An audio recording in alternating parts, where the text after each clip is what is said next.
There'll be no Torah study July and August. We'll begin the first week in September. Okay, so that's the Shabbos, I think, of Labor Day, right? Yeah, Labor Day's, I think it's the 2nd or 3rd. That's when we'll resume our Torah study, and then it'll be all year as well, okay? And we'll announce that many times. And if you can, anyway, you can sit. There'll be nice people here waiting for you. Okay, everybody well? Anybody watch James Comey on television this week? The James Comey Show. Right. Oh, you couldn't make this stuff up. I mean, there's this funny article in the LA Times that the guys who write House of Cards and Veep and these other political either dramas and comedies are really in trouble because they can't write anything that's more outrageous than what's really happening. You know, and they can't write characters more vivid than the ones we're seeing. And that's really something, don't you think? It's really very something. Okay, into the Torah. So if you have a Chumash, we're on 822. If you don't have a Chumash, find someone who does, who looks accommodating, and I'll read this stuff out loud. 822. Yeah, 823 actually. Okay, we good? Everybody good? No, it's okay. If you need one, do we need some more? When do you need some more? Yeah, go ask a maintenance person for 10 or so. Karen went. Karen's going to go get one. Steve, come sit. Don't sit there. That's Karen's seat, but go get another one. Yeah. Yeah, well, she'll go get it for you, too. That's okay. It's all right. Okay. One of the ways to read the Torah is through the eyes of its character. And the most important character in the Torah besides God is Moshe. When we first meet Moshe, and when we first meet Moses, you remember we have his life story, and then he goes into hiding in Midian. And God calls him out of hiding at the burning bush and says, go to Pharaoh and say such to Pharaoh, become a leader. And Moses is reluctant. 5 times he says, I don't want to go. And the most important argument that he makes to God is, he says, the Hebrew is, Lo ish dvarim anochi. I'm not a man of words. Now, many times the tradition interpret that as saying he had some sort of speech problem. But it's not a speech problem, it's a character problem. I'm not a man of words means I'm private. I'm not a man of words means I'm not profound. I'm not a man of words is something that most of us feel at a certain point early in our adulthood when we feel, I don't have anything to say. I don't have a message yet. Right? I haven't matured to that level. Lo ish dvarim anochi. I have no proclamation to make to the world. Right?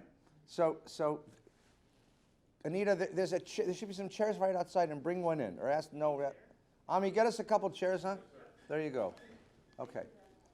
And then what happens if you turn all the pages of the Torah and you get to the end of the Torah, in Deuteronomy, the book of Deuteronomy, which is entirely a speech by that same man, Moses, begins with the words, Ve'ela hadvarim asher diber Moshe el kol adat b'nei Yisrael. These are the words that Moses speaks. So, lo ish devarim, I'm not a man of devarim, of words or substance, transforms into Ve'ela hadvarim. These are the words that Moses speaks.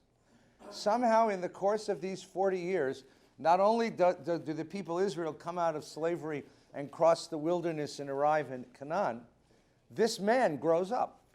Something happens to this man. He becomes a man of substance. He becomes a man of words. He finds his message. He finds his truth. He finds the truth that he's willing to stake his life upon.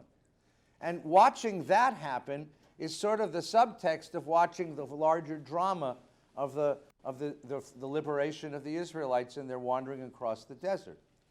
And you sort of have to ask yourself as you're reading this, well, what moment was it? Where along the way can we say, that's where he gained his words? And then that becomes deeply autobiographical. Where along the way did you find your words? What was it that gave you a sense that now I have something to say? Or when did you discover, now I have something to say of substance? Many of us start out like as adolescents with a lot to say. Teenagers will tell you everything that you need to know. that they know from their hard-won 17 years of experience, right? And then life happens, and then slowly, you lose that arrogance and that hubris. But if you pay attention, somehow in the course of life, you gain some words. You actually gain some words. So one of the exercises that I've recommended to all of you many, many times, and I'll keep doing it, is I think it's really worthwhile at one point in a quiet moment of your life to sit down and write down your words, to write a letter to the people you care most about what life has taught you, to write a letter about what life has taught you, what you learned from your childhood and your education, about your working world, your successes and failures, your relationships, your tragedies, your triumphs. Because I think you deserve to know what your words are. And I think the people you love deserve to know what your words are. And because if you do that exercise, if you really do it carefully and seriously, you'll discover what holy text is really about, which is the collected letters of all of our ancestors. Moses finds words. The question is where? And where do we find words? And what happens to him? And this Torah portion, we begin to see where the man begins to discover himself, his inner strength, his deepest values, the things that matter most to him, because this is a really difficult Torah reading for him. The whole book of Numbers is, by the way, right? The book, and it's one of my favorite books, one of my top 5 in the Torah, Genesis is profound because it provides you a sense of the world as it's put together. And Exodus is majestic because it has the great drama of the Exodus. Numbers is all about the obstacles. Numbers is a really subtle book. It's sort of like the book you wouldn't want in the Torah. It's the book you don't expect to find in the Torah. Everyone opens religion and thinks they're going to find, emunah shlema, perfect faith, and images of people that are really, really good. I love when I read. I have a friend who sends me all of these art scroll books, the very orthodox books, and there's a similar thing in the Christian community. And all of the people are saints, right? They all have emunah shlema. They all have full faith, and nothing bad ever happens. And they never do anything bad. And if it seems that it might be a bad thing, no, you have to understand there's a secret plan to make the world come out the way God wanted it to come out. And it's engaging for about 4 minutes, and then it's just dull, because that's not life. I don't know about you, but I live with compromised people. Listen, I'm a synagogue rabbi. It's the struggle, in the real world, and that's what the book of Numbers is about. It's about all of the obstacles, all the stuff that gets in the way, and we're going to start today, because today the journey starts. So on page 823, look at the very last line. Everybody good so far? Look at the very last line, right? Vayihi b'shnat hashenit b'chodesh hasheni. In the second year, on the 20th day of the second month. Okay. So if you were writing that date, it would be what?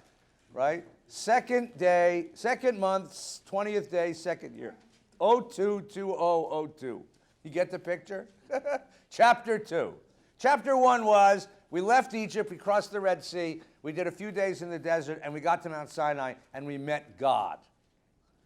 Then history stops. And now history starts again. And now what you're presuming is what you're presuming. Thank you, Martha. Just put them right there, and anyone who wants a book, we have a few here, okay? Thank you. Thank you, Karen. Come on in. Come on in. You haven't missed a thing. The rabbi's just talking and talking and talking. Come on in. When do I get a book? There you go. Okay, good. Thank you. Thanks so much. Good. Okay. So, you presume that this people, whatever faults and problems and difficulties they've had, having met God, that's all healed now. Right? They're whole, they're saintly, they're moral, they're visionaries. I mean, what else does a human being want in life besides meeting God? Well, let's find out, right? Because here they go. And the cloud lifted, and they began marching. And here are the marching orders, literally the marching orders. And Jethro goes back to his people. If you'll turn to page 826, they marched from the mountain of the Lord a distance of 3 days. That's a wonderful indication, because in the Bible, that means something. What's 3 days? That's the half-life of a miracle. Okay? You can stay on your diet for 3 days. Everyone can stay on a diet for 3 days. For 3 days, you can be a thin person. then into your life crawls a chocolate cheesecake. Right? Into your life comes temptation. Right? Quit smoking for 3 days. Okay? I know people that have quit smoking 400 times, for 3 days. Right? 3 days. The Ark of the Covenant traveled in front of them on 3 days' journey, seeking out a resting place. The Lord's cloud kept them above by day, and as they moved from the camp. When the ark was set out, Moses would say, Kuma Adonai v'afutzu oivecha, and when it rested, they'd say, Shuva Adonai revot hafei Yisrael. And that's the journey. Now the journey's begun. Now we turn to chapter 11. Ready? I told you last week, chapter 11 is aptly named, right? The people took to complaining bitterly before the Lord. Why? What the hell do they have to complain about? Right? Seriously, they were slaves. Their children were being thrown into the Nile. They were liberated miraculously. They were brought magically to the mountain of God. They met God. They have God's truth. They have God's prophet leading them. They have the Ark of the Covenant, which they built, right? And they're like, what? And they're being fed by miracle food, manna, right? And the Lord heard it, and he was incensed, and a fire broke out. And now he gives us the details. Look at number 4. The riffraff in their midst felt a gluttonous craving. That's a fancy line saying they got hungry. They got hungry, right? And not just hungry because they have food. They just don't like the food that they have. Anyone ever gone to summer camp as a kid? Doesn't matter what you feed them. They're going to complain about it. And the Israelites wept. So not only are they fetching, but this is like over the top, like they're weeping, right? Oi! You got to put an oi in the front of the sentence. Oi! If only we had meat to eat. We remember the fish we used to eat free. Now somebody stuck that word in there because the sentence works fine without it. But with the word chinam, which means free, it becomes one of the great shtoch. A shtoch is a technical biblical term, meaning someone just whacks you in the gut. It's not just that we ate great food back in Egypt. Every night we had the midnight buffet with the chocolate fountain and the marshmallows. You remember that? But that all of it was free. Free. The Egyptians were so hospitable. They were so worried about us being happy that they brought in a French chef, and it was free. It was free. It was just, I remember I was on a cruise boat once sitting at lunch listening to some kid complain to his mother he didn't like the food. And the mother looked at him, and if a look could say, I'm tossing you overboard, I'd be like, what? Go ahead, complain. Like, what do you... We remember the fish we used to eat for free in Egypt. The cucumbers and melons and leeks and onions and garlic. Now our gullets are shriveled. There's nothing at all. Nothing but this crappy manna. Yeah. And well, now the Torah stops and says, oh, and by the way, let me tell you what manna tasted like, right? Now the manna was like coriander seed in color, and it was like coriander seed, and in color it was like bdellium. And the people would go about and gather it and grind it between millstones or pound it in a mortar and boil it in a pot, making it a cake. Tasted like rich cream. Like it was good, right? It was like anything you'd ever want, and you didn't have to work for it. I mean, so the irony is they're eating free now. Then they didn't eat for free, but now they're, right? And the dew fell in camp, the manna would fall with it. All right, so this is the image. Now, again, I've said this many times.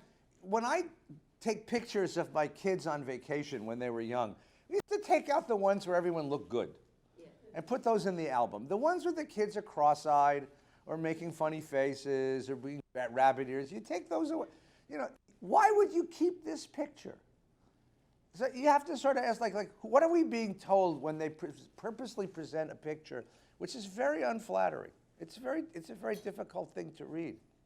This is God redeems this people from Egypt, brings them into the Sinai, and gives them divine truth. And at the end of 2 years of divine truth, 3 days later, what do they want? Hamburgers. They want chops. They want In-N-Out burger, right? Okay?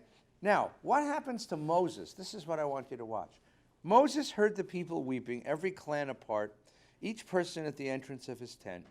The Lord was very angry, and Moses was distressed. Right? No kidding. Right? We know why God is angry because we saw this last week. Remember? God represents the voice of the idealist. And the idealist who really believes that the big bang of liberation is going to change the character of this people. You know, people are enslaved, lose your chains. Once you take away the chains, the person flowers. But it turns out it doesn't happen that way. That's why God is disenchanted. God is disheartened. But why is Moses distressed? And what does Moses do with this? What does Moses do with this, right? Now, what was Moses before he was in the business of liberating Jews? Shepherd. He was a shepherd. What don't sheep do? Fetch. You've never heard a sheep fetch, right? If you feed them and you give them water, they're pretty happy, right? That's their sheep, right? And so he doesn't get this, right? And he never wanted this job, and he never wanted to be involved in this. So he says to them, why have you dealt ill with your servant? So Moses turns against God and says, why'd you do this to me? And why have I not enjoyed your favor? And why that you've laid the burden of this people upon me? Why'd you do this to me? I don't want to be a leader. I want to be a shepherd. Sheep are easy, right? I don't want this. Did I conceive this people? Did I bear them that you should say to me, carry them in your bosom as a nurse carries an infant to the land that you've promised on oath to their fathers? Right? It's an interesting sort of a female metaphor, right? Are they my kinderlach? I have to breastfeed these children? Right? What are they to me? Why do I owe this people anything? Right? Where am I going to get meat for all this people when they whine and say, give us meat to eat? I cannot carry all this people by myself. It's too much for me. If this is what it's going to be, if you would deal thus with me, kill me, rather, I beg you, and let me see no more of my wretchedness. So what does he want? It's called death by prayer. Right? There's a thing called death by kill me. I don't want this anymore. I'd rather die right here. Why is he so upset? What is it that's he's completely overwhelmed, completely over his head, right? He can't figure them out. They don't respond the way that he's used to them respond. The people respond. These are not this. He just doesn't have words for this, right? He doesn't have a way of responding. Go ahead, Carol. You think so? Entitled to what? In what way entitled? That's a wonderful observation.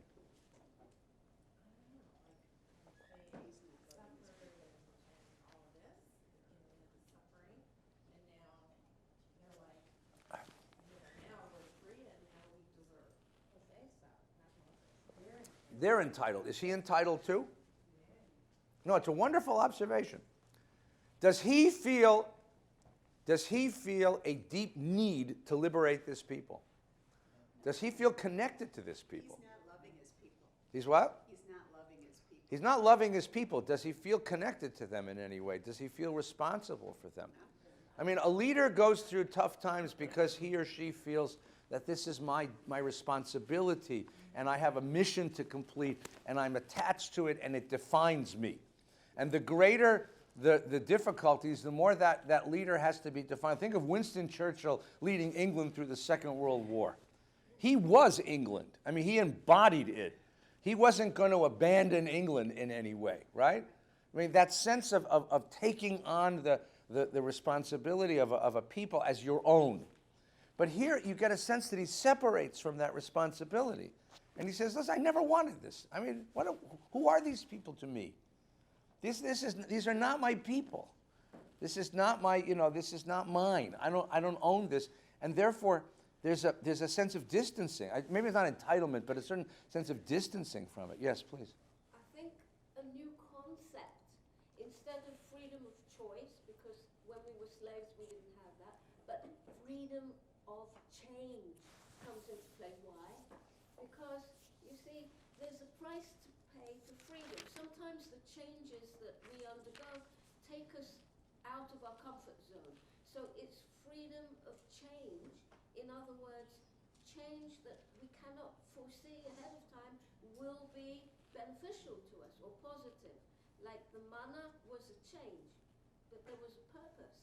So freedom of change sort of suggests that in order to have freedom, the change is something that is a process. Yeah, and it's really hard to accept. It's really hard to assimilate. Yeah, please. The whole ethos of the Bible is based upon an ethos of empathy. You were strangers in the land of Egypt. Right. We studied all that all in Shavuot. Right, right. Moses is the only character in this story that doesn't experience that. Yeah. So he doesn't have their angst. He hasn't suffered the way that they have suffered. Okay. And So- that puts him in a different position.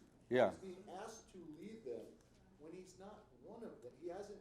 He's not one of them, right. You said that right. Yeah, so he doesn't know their, and he looks at it from the outside and says, you ought to be grateful, damn it. It's what you say to the kid on the cruise boat or the kid who has a temper tantrum in Disneyland. You ever watch those little kids have temper tantrums in Disneyland? I hate it here! And the parents think, oh, $100 a person, 5 family members, $500, happiest place on earth, right?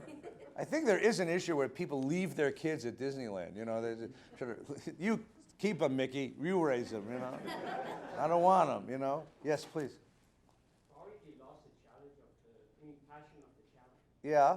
He didn't want to challenge anymore. He wanted to conquer something that he had before. I don't know if he ever wanted the challenge. Challenges. You have to be in a certain frame of mind to like challenges. People like challenges. I don't think that he thought of it as a. He was called upon to do this. He was sort of pressed into service, as it were. And yeah, you're right. I mean, and he has no sense of joy in this, no sense of responsibility. It's not us. Now, notice it's not we're in this together. It's me. You put me here, and what the hell am I supposed to be doing with this, right? You can see, by the way, a similar reflection if you go right back to the beginning of the story on 8:28, okay? Moses heard the people weeping. Every clan apart, right? Lemishpach tav, and each person at the entrance of his tent, ish lepetach ohalo. Now, why is that there? Every clan, lemishpach tav, ish lepetach ohalo. Every man by himself. So what we have is that as soon as they started marching in the desert, they lost their own sense of solidarity, and he loses it as well. It's almost like they atomize. Everybody goes back to being a private person. Thank you. I think we're good. Thank you so much. So what are we going to do?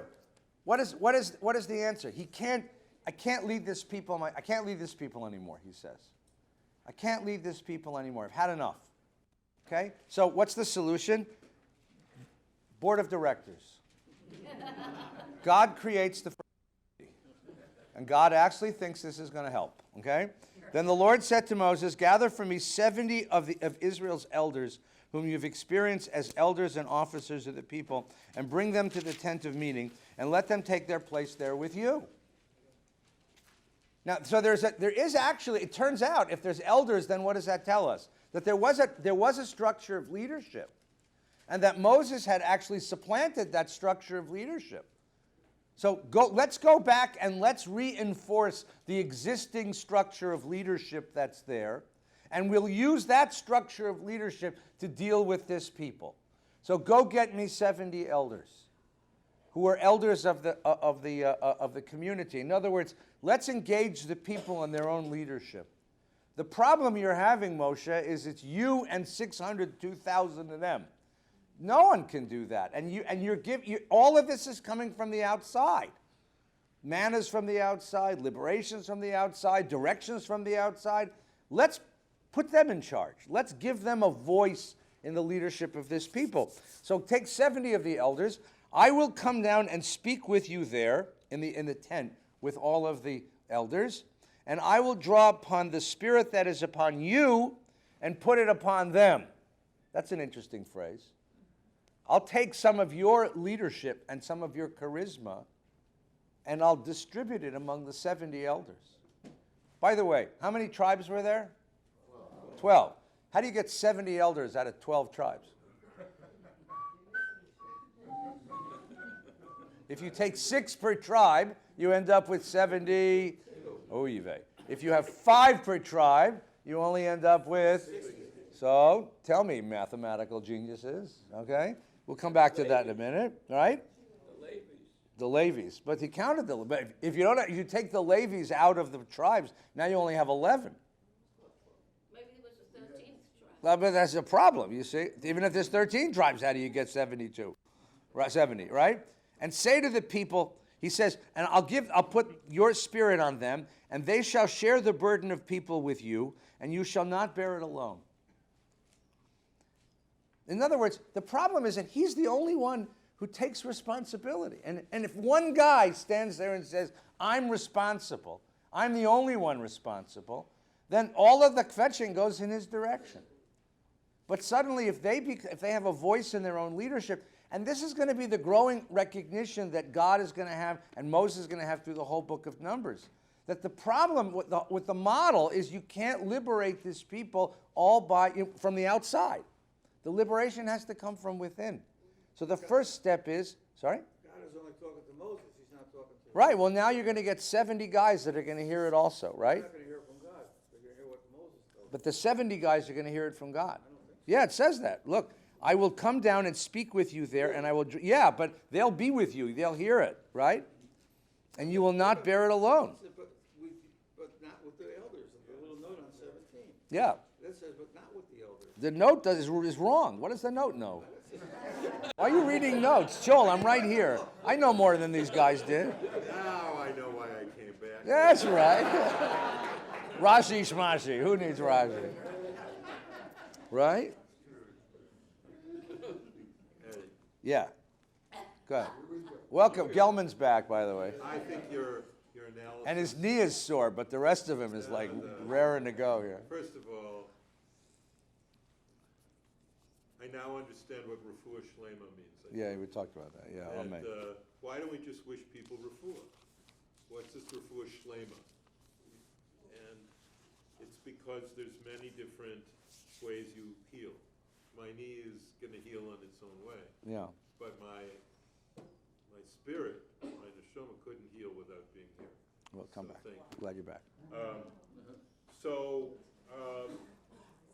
when I teach ethics, I have a unit I teach for at the university level on do we need Superman, right? Because it's a philosophical issue that is this issue. We look at it as if it's Moses' weakness or his frustration or the people's ingratitude. But there's a much more powerful moral issue, an ethical issue, that is in fact at the heart of the tragedy of the Tanakh. And that is that the only way to emancipate the people was through Superman, through agents of power so extraordinary, so miraculous, that they were able to overcome any kind of political or military opposition. Now, the Superman was Moses. The power was God's, and that's its own dynamic. But basically, they had Superman. And I grew up with Superman.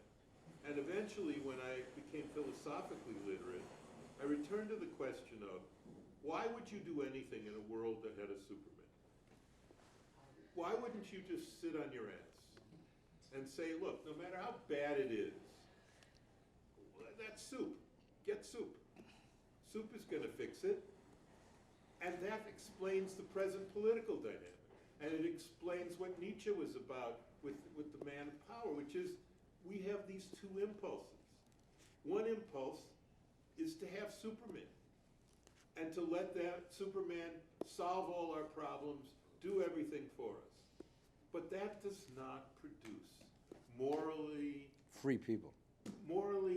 integrated people. Yeah. To say you're free means you accept responsibility for your moral choices. But to have Superman means you don't have to accept anything ever. All you have to be in touch with are your wants.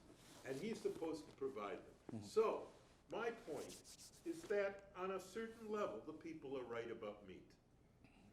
They're saying, look, we didn't ask to leave, but you got us out of there. You did this, you did that, you did this, you did that. You can't stop now. Mm-hmm. We'll come back to meat in a minute, okay? Because I want to hold that for. I want to bracket that one for a second. Let's go back to the observation. Genesis 9 on the Let's go back. No, we will. Let's go back to the Superman piece, okay? So that's a very important observation, okay? And then there's a counter observation, right? Freud, when he wrote this story, said, you know, what we do is you elevate that guy, and then you got to kill him, Right. because as long as he's there, you're always infantilized. You're a child. And so in order to grow up and be a grown-up and take responsibility, you got to kill him. So Freud actually went so far as to say we did. That the golden calf story is what's left of the story of the murder of Moses, Yep. right? And then Freud goes on to explain Christianity this way too. It's kind of obnoxious, but it's his. But this notion that you hold up a leader, you want everything from him, and when you get tired of him, you kill him. It's called American politics. I don't know if you've been paying attention. Right. It's a very interesting observation. And then the other I'll throw into the mix is, why are there so many superhero movies now? What is it about the ethos of the time that makes us want to see Spider-Man, Iron Man, Gervais, you know? Well, Wonder Woman, right. Finally, a female, tough Jewish girl, right. Israeli. I think that's what the billboards really ought to say. When life really gets down, call in a tough Jewish girl, you know. But this is called Waiting for Godot. That's what it's called. No, but it's very serious. I mean, it's an interesting trope, an interesting theme of the culture right now, that we have this idea that maybe the problems are too big for us to solve. We need somebody who is superhuman to solve them. Carol, you had your hand up a moment ago. I started to think about whether one might interpret what we're talking about such that God has let Moses off the hook. in Yeah. some ways. Oh, that's a very good point. God has let Moses off the hook. And then, usually, typically, God is challenging Moses and questioning, punishing. Uh-huh. And in this situation, God almost seems like he's acquiesced Yeah. and saying, okay, let me get these 70 people together Right. and let them handle it. And I'm not sure what you have to say about that, but that's... I'm going to tell you in a second. Yeah. I promise you. It's not that he lets him off the hook. I think that there's a growing recognition here, and God represents the growing recognition that unless, as what Mark said a moment ago, unless this people takes responsibility for their own moral development and responsibility for their own destiny, they're always going to remain in the position of whining children. The only time you stop being a whining child is when you say it's my responsibility. And that's when, we'll go back to someone said challenges before, that's when the journey becomes a challenge and not simply a set of obstacles in front of you, right? Okay, if you've ever taken young kids on a camping trip, if it was your idea to go camping, they're just going to whine the whole time. Oh, the bed's hard, there's bugs. But if it's the kids say this is our trip, they'll endure any hardship, because then it becomes a challenge that we chose together. So if you, Douglas, hang on a second, okay? So look at 8:31. Moses, the story continues with a hiatus. We'll come back to meat in a minute. Moses went out and reported the words of the Lord to the people. He gathered 70 of the people's elders. And again, I want to emphasize that the elders were there already, which meant there was an indigenous structure of leadership that Moses supplanted, and now he's going back and saying, I need these guys. I need these guys. I need that structure of leadership, because that structure of leadership is native. It's built in already, right? He gathered 70 people's elders, stationed them around the tent. The Lord came down in a cloud and spoke to him. He drew upon a spirit that was on him and put it on the 70 elders. And when the Spirit rested on them, the Hebrew word is vehitnavu. They became nevi'im. They became prophets. It says spoke in ecstasy, but lo yasifu.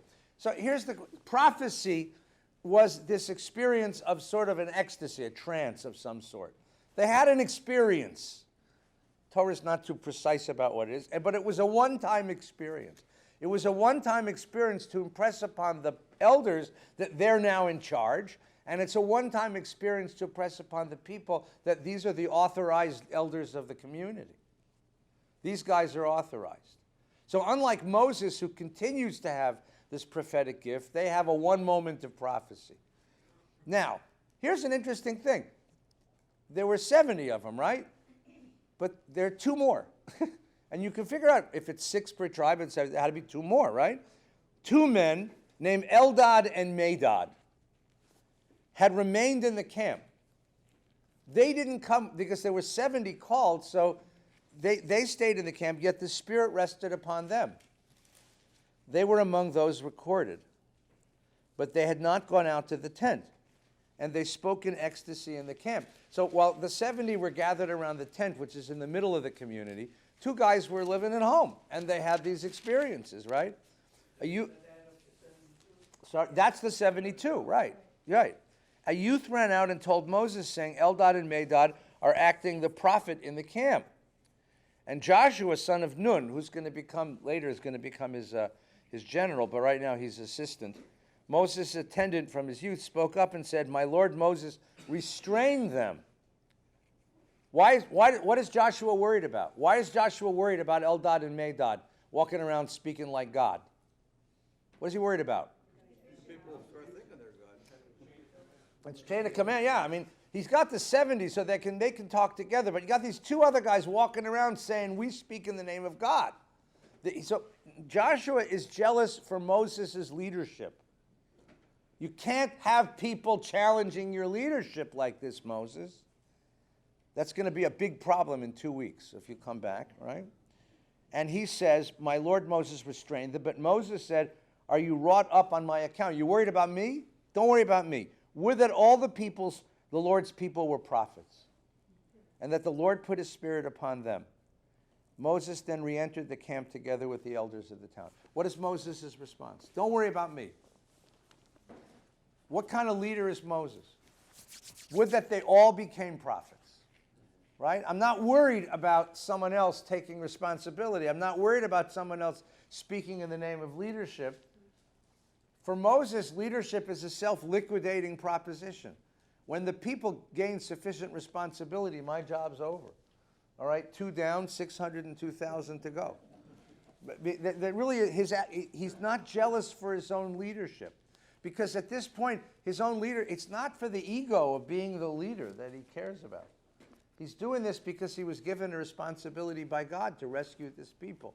And he's not jealous and he's not worried about these 2 guys walking around speaking in the name of God.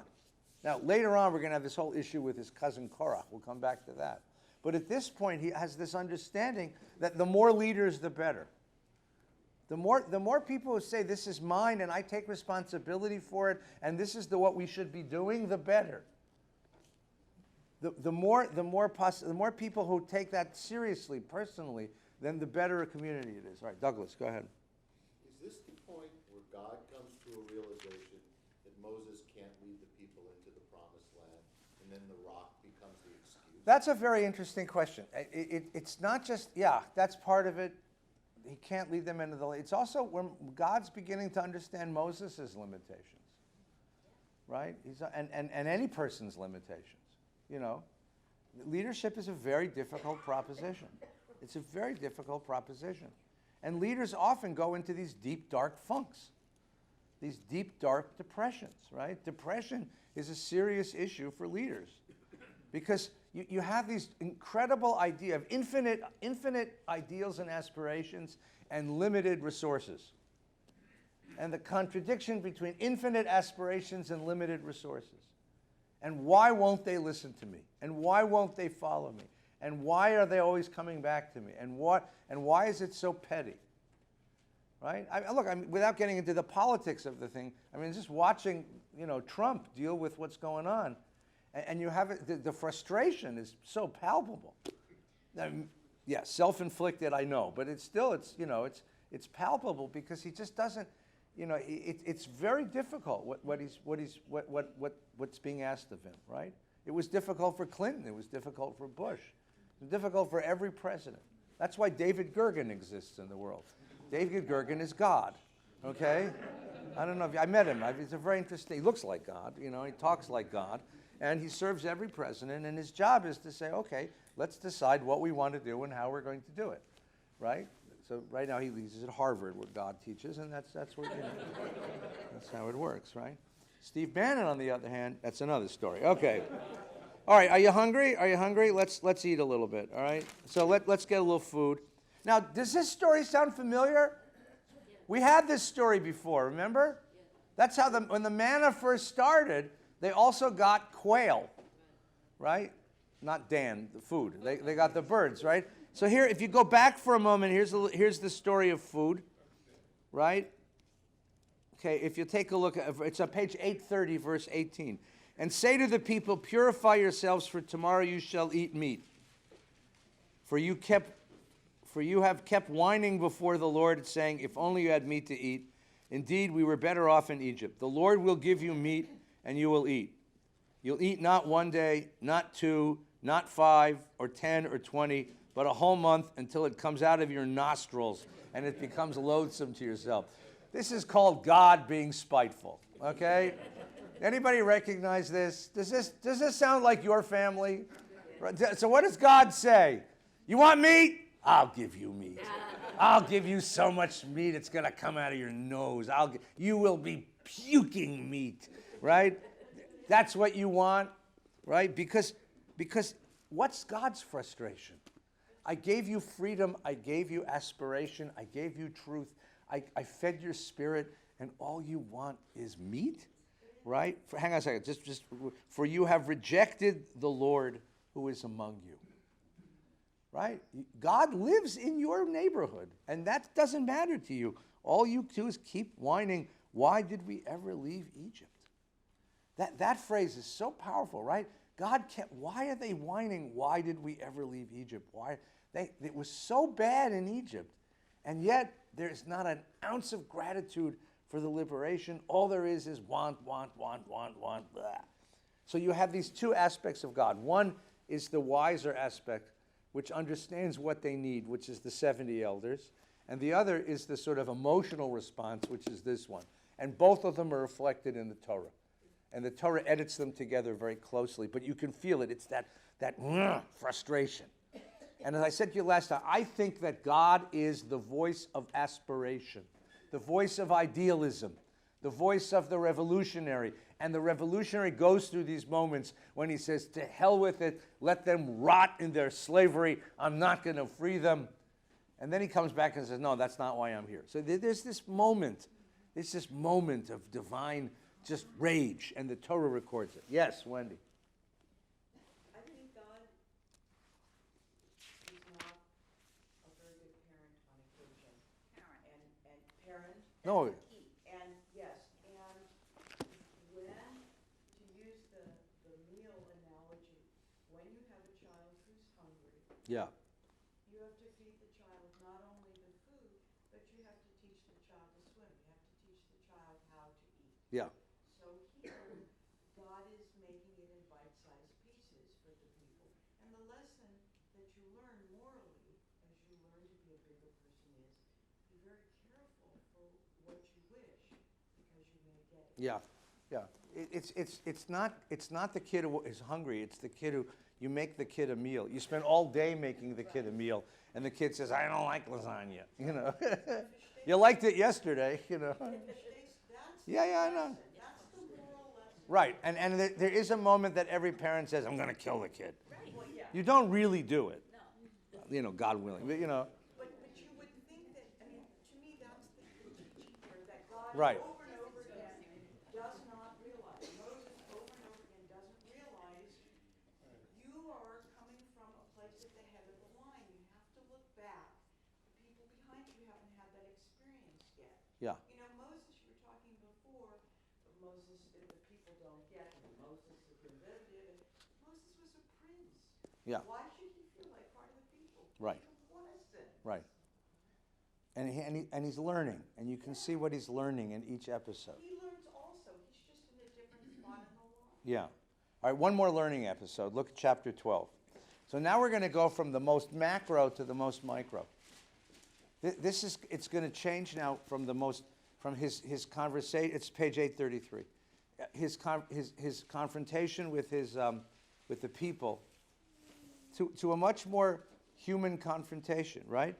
When they were in Chatzerot, Miriam and Aaron spoke against Moses because of the Cushite woman that he had married. They said he married a Cushite woman. Okay, without raising hands, anyone here have a sister-in-law? What happens in families because of sisters-in-law? It's a really interesting thing when you take, you have a family unit, brothers and sisters, and then they start marrying. And inevitably, what happens? Somebody marries someone that not everybody else likes. So what? Yeah, machshefa is part of it. That's a Yiddish word meaning a witch, right? You get it, but it had, or not, but there's jealousies, I don't know, again, families, there's jealousies and envies and problems in families, right? So this family is also a family. This is a family, right? Miriam and Aaron were not raised with Moses, but they have been part of his life, at least now, since his return, right? She, nurtured him when he was a baby. So she's closer, right? Aaron is his spokesman. And they start, they start in with the sister-in-law, who's not even named here. It's, she's an outsider. She's not from us. What? Whatchamacallit. Yeah, something. And then they start talking about what the really problem is this one. Has the Lord, verse 2, they said, has the Lord spoken only through Moses? Has the Lord not spoken through us as well? So besides the sister-in-law, what's the next problem? Yeah, why does he get to be the the head guy? What am I, chopped liver? I'm his older brother, right? Okay, how long? I once asked this to a class. I said, how long can you play second fiddle to your baby brother? Turned out Randy Zuckerberg was in the class, and she's the older sister of Mark, who owns Facebook, right? She says, "Yeah, I know what you mean." This is a funny moment. The Lord heard it. Now Moses was a very humble man, more than any other man on earth. Which is, did he write that? Was he humble? Was he private? Was he conflicted? The word is anav, which means a number of different things. He was unable to deal with confrontation. We know that. He melts when he's in confrontation. In other words, he's a great shepherd, because sheep never tell you no. Right? They may wander off, but they won't piss you off. But when it comes to people, and you have to read social cues and deal with these social cues, he's not adept at that. So he doesn't know what to do. And God sort of feels sorry for him. My guy Moses is being picked on by his own mishpacha, right? Suddenly the Lord called to Moses, Aaron, and Miriam and said, "Come out, you three, the tent of meeting." You want to speak with God? I'll show you what it means to speak with God, he says. So the three of them went out, and the Lord came down in a pillar of cloud and stopped at the entrance of the tent and called out Aaron and Miriam. You want to speak with God? So at this point, they think, oh my God, it's great. We're going to get to speak with God. This is kind of cool, right? The two of them came forward, and he said, Hear my words. When a prophet of the Lord arises among you, and I make myself known to him in a vision, I speak with him in a dream. Not so with my servant Moses. He is trusted throughout my household. With him I speak mouth to mouth plainly and not in riddles, and he beholds the likeness of the Lord. How then do you not shrink from speaking against my servant Moses?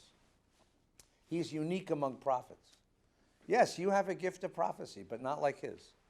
He is unique among prophets. I've singled him out to be unique. Still incensed with them, the Lord departed. So this is God's fighting Moses' battle. It's really interesting. As the cloud withdrew from the tent, there was Miriam stricken with snow-white scales. So she gets this horrible disease. Sara'at, which is some sort of disease, not leprosy. It's called leprosy elsewhere, but it's not. Something. What does it mean? It means the evil that was inside is now on the outside. It means that the moral infection that she carried is now visible to everybody. Right? The problem with the world is that evil people don't have a sign on their forehead saying, watch out, I'm an evil person. If they did, life would be a hell of a lot easier, right? But they don't. They look normal. It's only after a while getting to know them that you got to, it's only after a while being with them and working with them and living with them that you discovered, just what the moral infection is. But so the Torah has this interesting thing. She's morally infected with jealousy. She's morally infected with invective, with hatred. So what's going to happen? So she's going to wear it on the outside. She's going to wear it on the outside. You're going to see it. She becomes the monster. Right? In all the science fiction movies, she becomes the monster. You can see the monster on the outside that she is, right? Okay? When Aaron turned toward Miriam, he saw that she was stricken with scales, and there's a Rashi at this point says both of them, not just her. Because why would she do it, not him?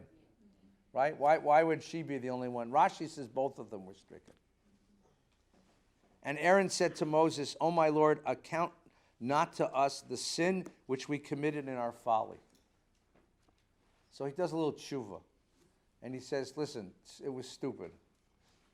It's family. This is what happens in families, right?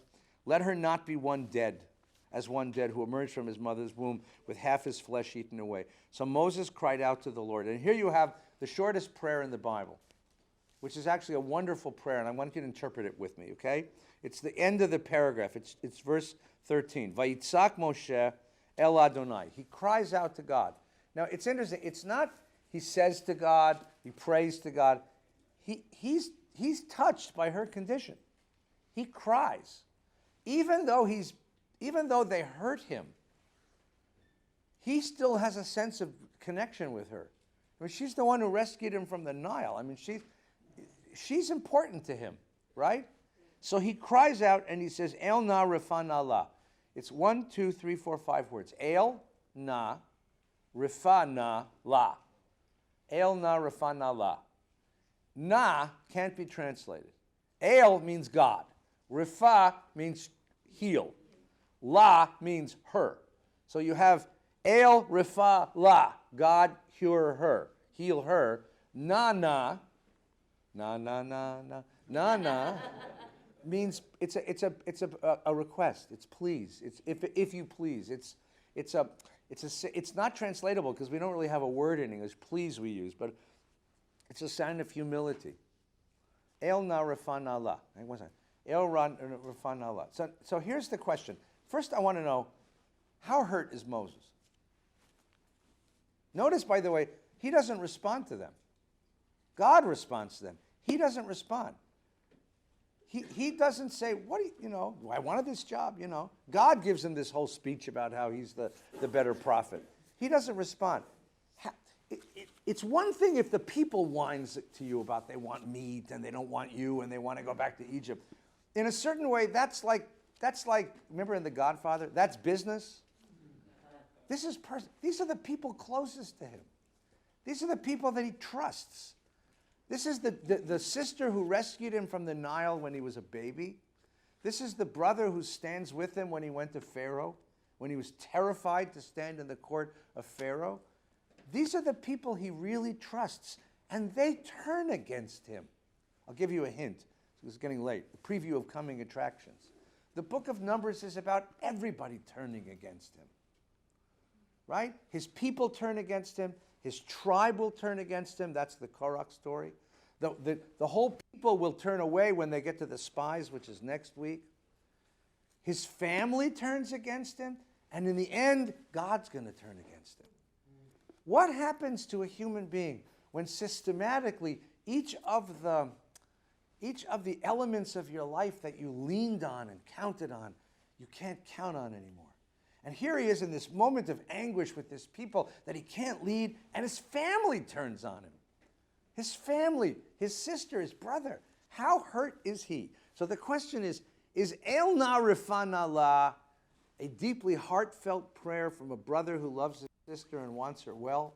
Or is it a compromised prayer of a human being who's just been hurt to the core? He doesn't want her dead. just he's saying the minimum that he can say. How do you read this? What happens to a person who's hurt this way? Okay, yeah, you're going to say something. I was going to liken it to on Yom Kippur when we say the prayer, Ana Adonai Hoshiana. So it's a plea. Yeah. And it's like saying, would you please do that?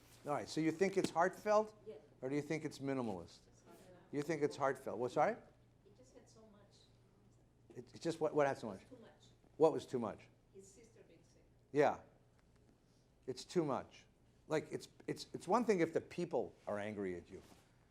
But the sister, and then even if he's angry at her, or even if he's hurt by her, the prospect of not having her is too much for him. Yeah. Fredo, you're dead to me. Yeah. I think that All truth in The Godfather, right? I think that he could be saying that to her, except for the second act when he does kill Fredo. Yeah. That's besides the point. Yeah. At this point, I'm not, you're dead to me. That could be it. I So- don't want bad to happen to you, but you're dead to me. Translate that, meaning you've alienated your own egos and needs is so much more important than I needed you. And when I needed you, you weren't there because you chose elsewhere. You chose your own needs, your own ego. Okay, someone over here. Yes, please, Dave. This is not unprecedented because before Aaron's sons also tried to challenge Moshe. Yeah, we have this thing with Aaron's sons earlier, right? And he did not care because he told his brother that he shouldn't even sit Shiva for him. Yeah, Now this is his sister who realizes that, well, I already lost my brother's son. yeah, And I didn't pay any attention, so let me rescue my sister. yeah, So it seems to me that every time Moshe was challenged, somebody died. yeah. Now this is, It's scary.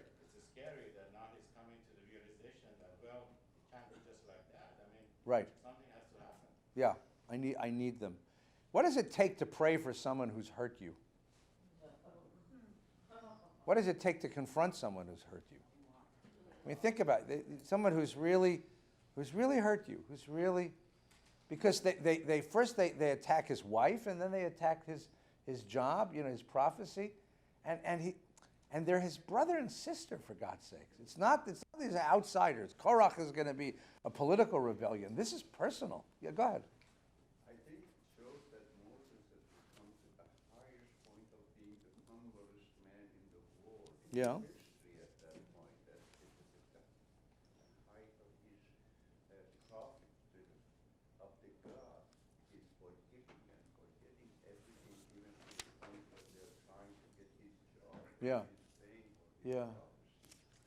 Then Moses So, well, David, let me ask you a hard question. Is this a good humble?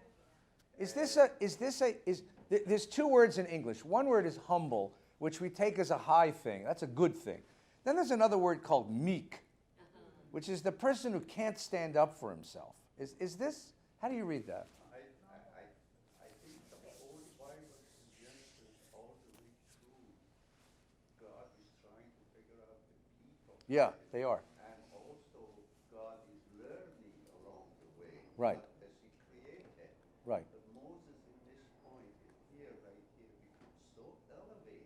right. That even though they sister, the brother, they're undercutting him, he doesn't want to see them. So let me ask you this question, because we're going to finish in a second. The Parsha ends right here, right? You see it? Let her be shut out of the camp 7 days, right?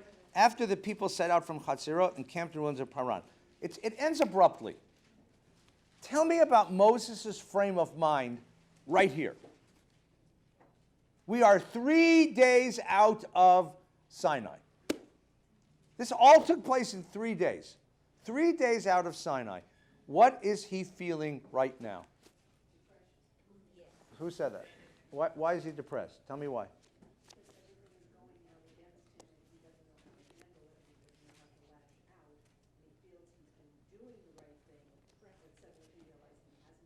All right, so he feels he's done all the things he's supposed to do. He's done all the things he was asked to do. He's done all the things for the people that he loves, and nothing's working. The people won't follow him, right? And his family turns against him. And so at this point, he leaves deeply depressed. Okay, good. That's one picture. Give me another one. I have a question. Your question. How did Moses know about this going on Because it's family. You always know when your family hates you. Trust me on this. Don't you? They talk to God. They talk to God. Defended Moses. Yeah, they talk to God, but first of all, God whispered in his ear. I don't know, family know. You know it. You get sit down at dinner, right? Because it was the kid's birthday party and they didn't come, right? Or they came late, or they cut the turkey before you got there, right? It's family. You know when family you know what family feels like. Come on, you've been at that table, right? That's why family moments, holidays, Pesach is so important, right? It's when you get to sit with the family members you can't stand.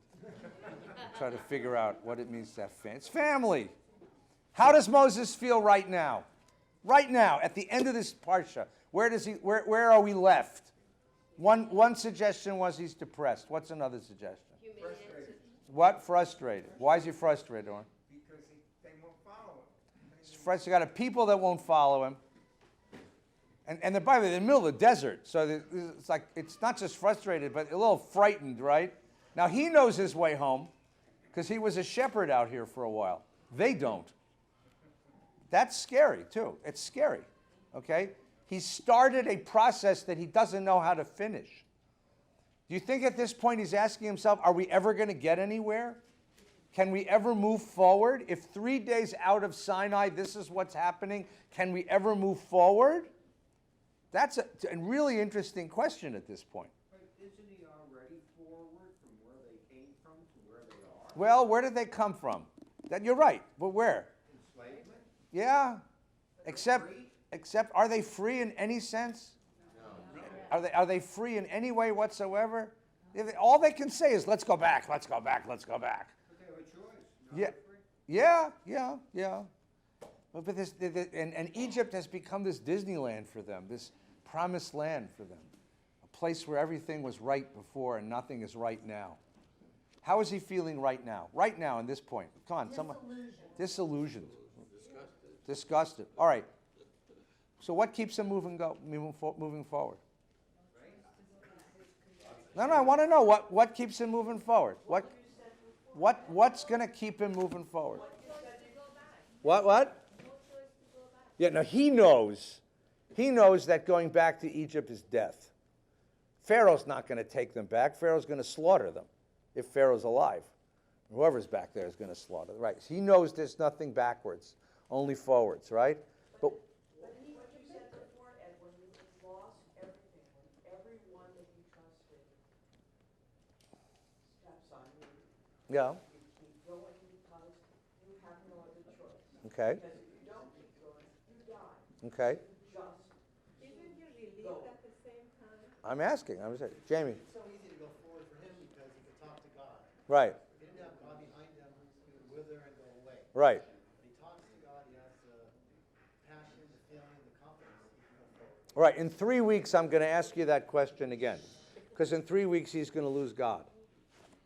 In 3 weeks, God's going to tell him you're fired. Okay. And then we're going to see what happens then. I want to know what keeps him moving forward. Stephen. Could it be a responsibility to bring Joseph's bones to the promise? All right, so there's this little thing about Joseph's bones, and there's this little thing about Abraham and Isaac and Jacob, and there's this little thing about the story that he's part of.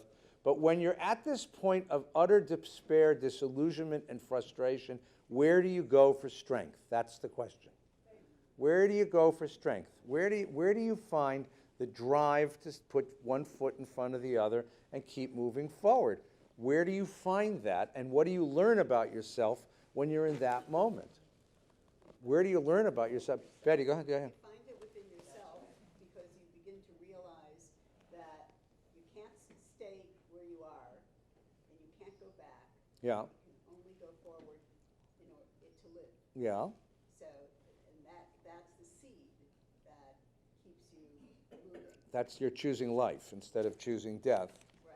And you understand that this is your life. Why I'm married? And you understand that there is no other life. There is no going back. This is your life. This is the life that you're living. Please, Benny. I felt that Moses knows that he was chosen by God to be the leader and to take them out of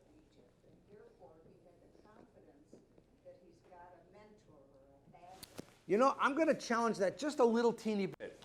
You know why? Who is this God who chose him? We have a sense of who God is. Does he? What does he know about this God? He knows this God has awesome power. No question. Plagues, frogs, lice, bugs, you know.